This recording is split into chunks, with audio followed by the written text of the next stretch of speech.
सो अब हम बात कर लेते हैं टिपिकल वेबसाइट यूजिबिलिटी प्रॉब्लम। कुछ वेबसाइट्स के अंदर प्रॉब्लम्स जिस तरीके से होते हैं, हमारे पास नेगोशिएशन का प्रॉब्लम है, स्ट्रक्चर ऑफ वेबसाइट का प्रॉब्लम है, तो वो है कौन कौन से। नेविगेशन में हमारे पास प्रॉब्लम क्या आता है? सॉरी, नेविगेशन में प्रॉब्लम हमारे पास क्या आता है कि हमें पता नहीं चलता कि हम अभी कौन से पेज पे हैं, हमारा अगला फेज कौन सा है, हम किस प्रोसेस में जा रहे हैं, हम किस प्रोसेस को किस तरीके से अडॉप्ट करवा रहे हैं, वो हमें नहीं मालूम हो रहा था। लेकिन अगर हम इसका दूसरा एंगल देखें इसी स्लाइड का, तो ये हमें कह रहा है कि नेविगेशन जो हमारे पास होनी चाहिए, प्रॉब्लम नहीं, हम इसका सोल्यूशन की बात कर लेते हैं। नेविगेशन जो हमारे पास होनी चाहिए वो नेविगेट करे हमें डिफरेंट बटन्स के ऊपर, डिफरेंट प्रोसेसेस के ऊपर, और वो हमें गाइड करता रहे। देखिए हमारी जो वेबसाइट है, वो जो हमारा यूजर उसको यूज कर रहा हो, तो उसके ऊपर कंप्लीट कमांड भी रख रहा हो, तो इस तरीके से नेविगेट किया जा रहा हो कि यूजर को इधर उधर गलत डायरेक्शन में मूव ना होना पड़े। फाइंडिंग व्हाट यू वांट, जो बटन्स हैं, जो थीम आपने यूज की है उसके ऊपर जो बटन्स आपने यूटिलाइज किए हैं या इम्प्लीमेंट किए हैं या पोस्ट किए हैं, तो सारे के सारे बटन्स आपके पास क्लियर विजन में होने चाहिए। अगर वो आपके पास क्लियर विजन में है, तो नो डाउट आपको जो चाहिए होता है वो आपको आराम से वहां पे मिल सकता है। इनके बटन्स की पोजीशन, बटन्स का लेआउट, बटन का डिजाइन, बटन के कलर कॉम्बिनेशन, वो इस तरीके से आप उसको नेविगेट करें कि हम उसको आराम से फाइंड आउट कर सकें। स्ट्रक्चर ऑफ वेबसाइट, बेसिक यहाँ पे बात हो रही है लेआउट की।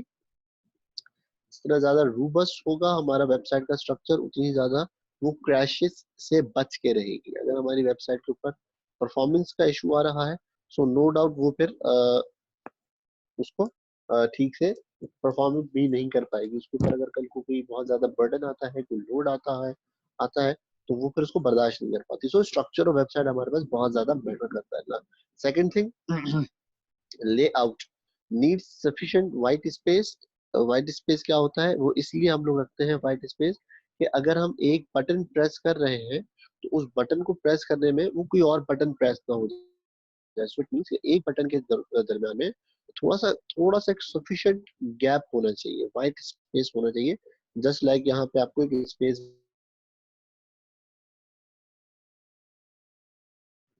सफिशिएंट वाइट स्पेस होना चाहिए।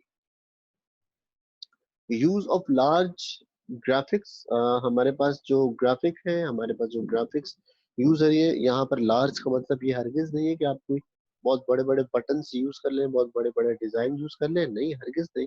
आपको यहाँ पे लार्ज ग्राफिक का कॉन्सेप्ट ये कह रहा है कि हम जो ग्राफिकल थीम यूज कर रहे हैं वो बहुत ज्यादा हाई रेजोल्यूशन की हो, ताकि उसके ऊपर हर एक चीज आराम से मूव कर सके। ठीक है, तो अब हम आगे देखते हैं user centred design. UCD is a dialogue between the customer and the designer.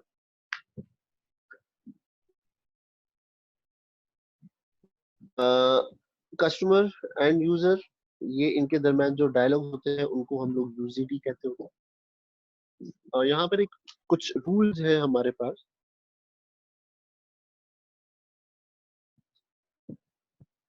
वो रूल्स हमें कह रहे हैं रूल ऑफ थंब, यानी कि thumbs up.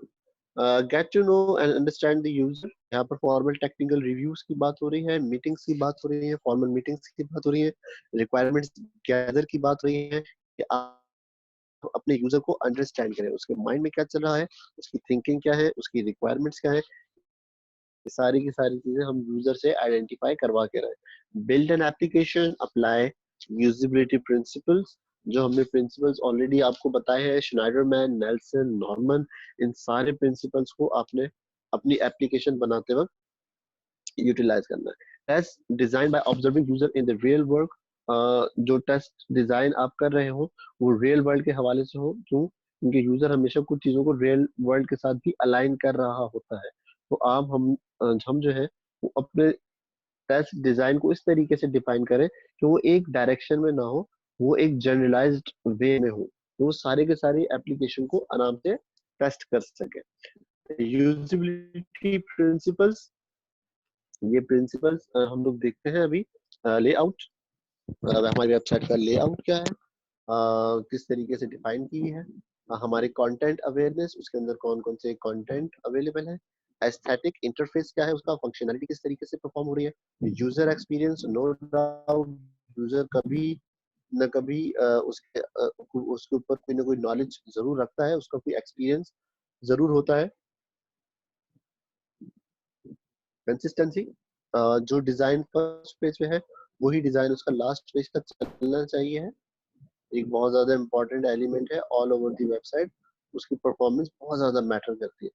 Minimal user effort, हमारा जो यूजर है आजकल वो हमेशा चाहता है कि एफर्ट कम से कम लगे, सो हम जो उसके अंदर इंटरेक्शन या इंटरेक्टिव मॉड्यूल उसको दे रहे हैं वो बहुत ज्यादा एफर्ट उसके अंदर ना हो, यूजर की एफर्ट कम से कम।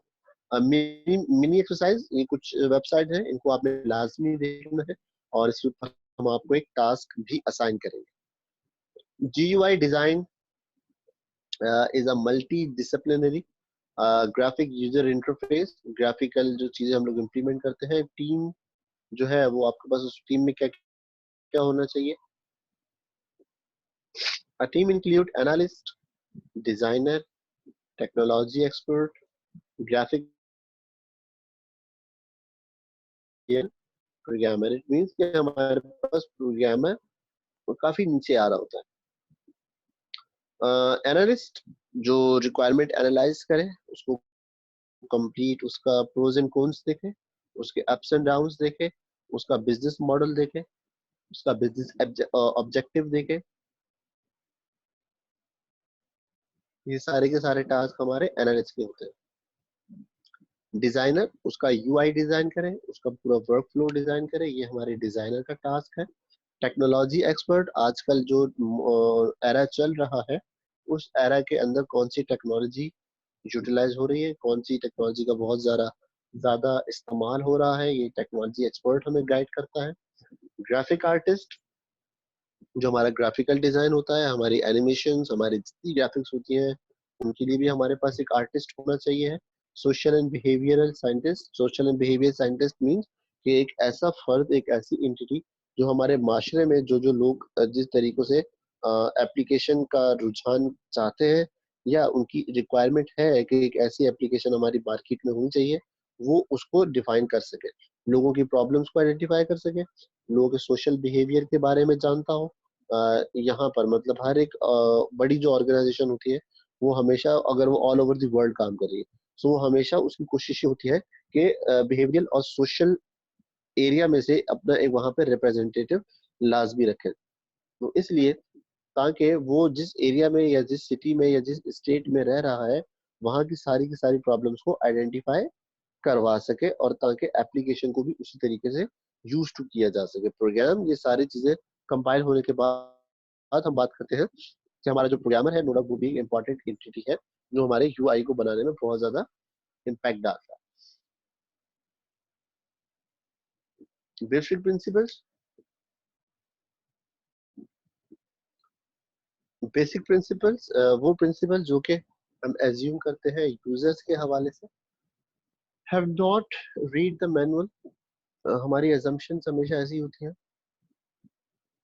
कि हम लोग कभी भी मैनुअल नहीं पढ़ते हैं। इसकी एक और एग्जांपल है, अगर हम कोई एप्लीकेशन इंस्टॉल कर रहे हैं तो वो एप्लीकेशन में पूरा एक हमें लाइसेंस दिया जा रहा होता है और ये कहता है कि आप इसको रीड आउट करें, और रीड आउट करने के बगैर हम इसको नेक्स्ट फेज पे नहीं लेके जाते। तो हमारी एक नॉर्मल सी एक प्रैक्टिस है, हमारी नॉर्मल सी चीजें चलती हुई आ रही है कि हम उसको स्क्रॉल डाउन करते हैं नेविगेशन बार से और बिल्कुल नीचे लेके आ जाते हैं, और फिर वो जैसे ही उसका बटन इन्वोक होता है कि नेक्स्ट, तो हम उसको नेक्स्ट कर देते हैं। तो ये हमारी assumptions है, ये एक फैक्ट भी है कि यूजर कभी भी इन चीजों को नहीं पढ़ता।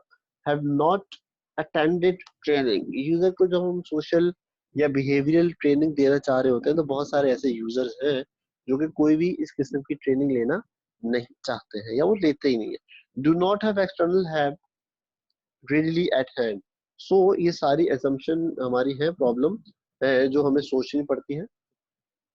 सो इन सारी चीजों को देखते हुए हमें अपनी एप्लीकेशन के अंदर इन चीजों का कवर अप रखना पड़ता है। हमारी एप्लीकेशन इस किस्म की होनी चाहिए है कि हमारा यूजर, हमें ये सोचना चाहिए हमारा यूजर मैनुअल नहीं पढ़ता, हमारा यूजर कोई ट्रेनिंग नहीं लेके आ रहा, और ना ही हमारा यूजर उसको बहुत ज्यादा पहले कभी यूज कर चुका है, तो इट मीन वो एक लेम यूजर है।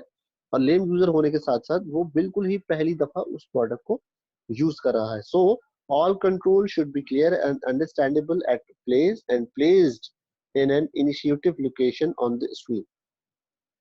सारे के सारे बटन्स, सारे के सारे मेन्यूज, सारे के सारे ड्रॉप डाउन बार्स, सारे के सारे प्रोसेसेस वो हमारे एक अंडरस्टैंडेबल लोकेशन के ऊपर लोकेट होने चाहिए ताकि हमारे यूजर आराम से उसको यूटिलाइज कर सके और अपनी जो भी उसको एक्टिविटी परफॉर्म करती है वो उसको वहां से करवा सके। सो आगे मूव करते हैं यूजिबिलिटी डिजाइन प्रोसेस। सबसे पहला फेज है use scenario development, interface structure of design, interface standard design, interface design prototype और at the end interface evaluation. और ये हमारा पूरा एक साइकिल चल रहा है। सो एक एक करके हम इसको समझने की कोशिश करते हैं। सिनेरियो डेवलपमेंट, यूज केसेस, हमारा जो सिनेरियो बनता है यहाँ पर सिनेरियो के साथ साथ हमारे पास यूजर की स्टोरीज भी आती है कि जितनी ज्यादा यूजर की स्टोरीज होंगी उतना ही हमारे लिए कंफर्ट रहेगा कि यूजर के कॉन्सेप्ट को, यूजर के माइंडसेट को हम आराम से उनसे समझ भी सके। ठीक है। सो सिनेरियो डेवलपमेंट, ये सिनेरियो भी हो सकता है। If scenario A fail, we have scenario B to perform और सिनेरियो सी टू एग्जीक्यूट।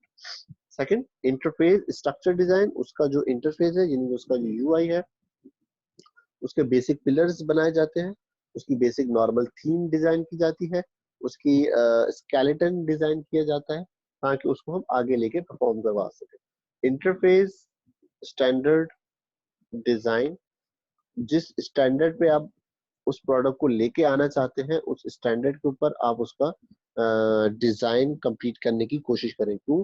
क्योंकि अभी तक हम अपने प्रोसेसेस के ऊपर हैं। जैसे हमारे प्रोसेसेस कंप्लीट होंगे तो हम प्रोडक्ट पे जाएंगे। तो अगर हमारी एप्लीकेशन के प्रोसेसेस ही किसी एक स्टैंडर्ड के ऊपर डिफाइंड नहीं हुए हुए हैं तो नो डाउट हमारा पे प्रोडक्ट भी स्टैंडर्ड पे नहीं होगा। फिर उसके बाद है हमारे पास इंटरफेस डिजाइन प्रोटोटाइप।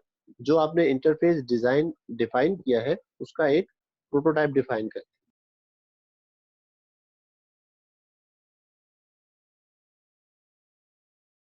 ना ना प्रोटोटाइप क्या होता है? हम फंक्शनैलिटीज परफॉर्म देते हैं। हम लोग अपने यूजर को कुछ ना कुछ एक फंक्शनैलिटी बना के दे रहे होते हैं ताकि हमारा जो यूजर है उसको देख के उस प्लेटफॉर्म को, उस एप्लीकेशन को एक्सेप्ट करे या रिजेक्ट करे। तो प्रोटोटाइप क्या है कि कुछ हद तक उसको हम फंक्शनैलिटी की बेसिस पे एप्लीकेशन को बना के देते हैं। फिर है हमारे पास इंटरफेस इवैल्यूएशन। इंटरफेस इवैल्यूएशन जो हम लोग कंप्लीट टास्क बना के आए हैं, जो एप्लीकेशन हम लोगों ने बनाई है उसको हम लोग इवैल्यूएट करते हैं। मींस जो उसको with respect to our processes, with respect to our verification process, उसके साथ हम उसको इवैल्यूएट करते हैं।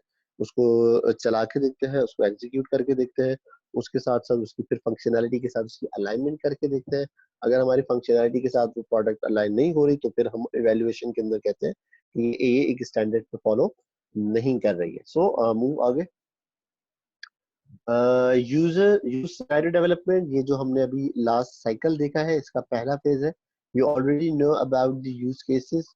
Use scenarios are just a single thread through a use case, much simpler. हम अपने यूजर के लिए कंप्लीट पिक्चर डिफाइन करते हैं जिसके अंदर वो अपनी पूरी एप्लीकेशन को आराम से समझा सकता है। सेकेंडली, यूआई स्ट्रक्चर, सेकेंड जो पॉइंट था हमारा जो यूजर इंटरफेस है उसका स्ट्रक्चर एक ग्राफिकल रिप्रेजेंटेशन होगा। Flow of control, flow diagram, flow chart type होगा जो कि हमारी पूरी एप्लीकेशन का स्ट्रक्चर डिफाइन कर रहा होगा। अगर वो स्ट्रक्चर हमारा यहाँ पर अच्छा बेहतर डिफाइन हो जाएगा तो हम एक स्टैंडर्ड के ऊपर काम कर सकते हैं। ये एग्जांपल है हमारे पास किसी भी विंडो की नेविगेशन डायग्राम की। Third, UI structure that this matter much less than it is used to why. Uh, what can you do about it? तो स्टैंडर्ड्स को हमने फॉलो करना होता है। जो स्ट्रक्चर हमने बनाया है उसको किन किन चीजों में हमने ज्यादा रखनी है, कौन सी चीजों को इम्पोर्टेंस देनी है, कौन सी चीजों को प्रायोरिटी देनी है, कौन सी चीजों को प्रायोरिटी नहीं देनी है, जो हमारे पास बहुत ज्यादा रिस्क पे है उनको कैसे डिफाइन करना है और क्यों करना है। What can you do about it, आप उसका एक मिटिगेशन प्लान भी बनाते हैं और आप उसका एक कंटिजेंसी प्लान भी बनाते हैं। Interface standard design, are the basic design elements that are common across the screen, forms and reports within the system. Example हमारे पास हर एक जो एप्लीकेशन है, माइक्रोसॉफ्ट पावर पॉइंट एग्जाम्पल ले लें, ये भी हमारे पास एक इंटरफेस डिजाइन है। स्क्रीन के ऊपर क्या क्या चीजें आपने रिप्रेजेंट करनी है, सारी सारी चीजें एक स्टैंडर्ड के ऊपर फॉलो हो रही है। जैसे फॉर एग्जाम्पल मैं अगर एक पेप्सी का टिन पैक लेके आता हूँ, तो उसका एक स्टैंडर्ड बना हुआ है कि उसके बिल्कुल टॉप हेड पे उसका बकल बना होता है। अगर मैं स्टैंडर्ड को हटा दूं और उसके सेंटर में लाके उसको उसका बकल बना लूं, यानी कि बॉटल के वर्टिकल पार्ट के ऊपर उसका बकल बना दूं, तो मुझे पीने में बहुत ज्यादा प्रॉब्लम हो भी सकती है। Interface design prototype, story board के ऊपर हम कंप्लीट एक एक्सरसाइज भी कर चुके थे। Story board HTML prototype, language prototype, interface evaluation, और इसको हम अभी देख लेते हैं। स्टोरी बोर्ड जो एक रफ सी डायग्राम होती है, रफ सी उसकी इम्प्लीमेंटेशन ऑफ वर्क होता है, जो उसकी स्टोरी है वो एक बोर्ड पे लेके हम लोग आते हैं। HTML प्रोटोटाइप, यहाँ पर वेबसाइट यानी कि उसकी UI के ऊपर बात हो रही है, तो उसका वेब पेज या वेब रिप्रेजेंटेशन किस तरीके से डिफाइन की गई। लैंग्वेज प्रोटोटाइप के अगर हम कहते हैं कि भाई ये एक लैंग्वेज में नहीं होना चाहिए, जैसे एक वेबसाइट है सूक.com, सऊदी अरब की है सूक.com। सूक.com पे जाता हूँ तो वो पूरी पूरी पूरी वेबसाइट अरबिक में है, तो राइट टॉप पे एक बटन आता है ट्रांसलेट। तो ट्रांसलेट पे जब मैं क्लिक करता हूँ तो वो क्या होती है, पूरी की पूरी इंग्लिश में चेंज हो जाती है। तो ये भी होना चाहिए हमारी एक वेबसाइट के अंदर। इंटरफेस इवेल्युएशन, जो इंटरफेस हमारे पास मौजूद है उसकी इवेल्युएशन किस तरीके से होगी। ह्यूरिस्टिक मॉडल यानी कि top to bottom, from basic to end, walk through, आप client to client, person to person, without any formal meeting, without any documentation, उससे हम मीटअप कर सकते हैं। इंटरैक्टिव, जितना ज्यादा हमारा सिस्टम इंटरैक्टिव होगा उतनी हमारे लिए आसानियां रहेंगी। फॉर्मल यूजिबिलिटी टेस्टिंग यानी कि फॉर्मल टेक्निकल रिव्यूज के साथ साथ फॉर्मल यूजिबिलिटी टेस्टिंग, टीम्स एक साथ बैठती है, उसकी बाकायदा से टेस्ट मीटिंग सेट होती है, उसकी बाकायदा से प्लानिंग होती है, उसके अंदर बाकायदा से फॉलो अप किए जाते हैं, उसके अंदर ये चीजें डिफाइन की जाती है कि किन किन चीजों को हम हाईलाइट करेंगे, कौन कौन सी चीजें पिछले इश्यूज में हमने हाईलाइट की थी और आज उसका क्या सोल्यूशन निकल के सामने आया है, और उसके साथ साथ हम उसको एक फॉलो अप पे भी रखते हैं, ताकि अगर इसके अंदर कुछ चेंजेस वगैरह हैं तो नेक्स्ट फेज में या नेक्स्ट मीटिंग में या नेक्स्ट टेस्टिंग की मीटिंग के अंदर हम उसको किस तरीके से हाईलाइट करके सामने ला सकते हैं। Creating a UI prototype, low fidelity prototype are good, paper prototype यानी कि UI प्रोटोटाइप जो आप देते हैं वो पेपर प्रोटोटाइप यानी कि स्टोरी बोर्ड टाइप का अगर हम उसको दे दे यूजर को, तो वो बहुत अच्छा इम्पैक्ट डालता है।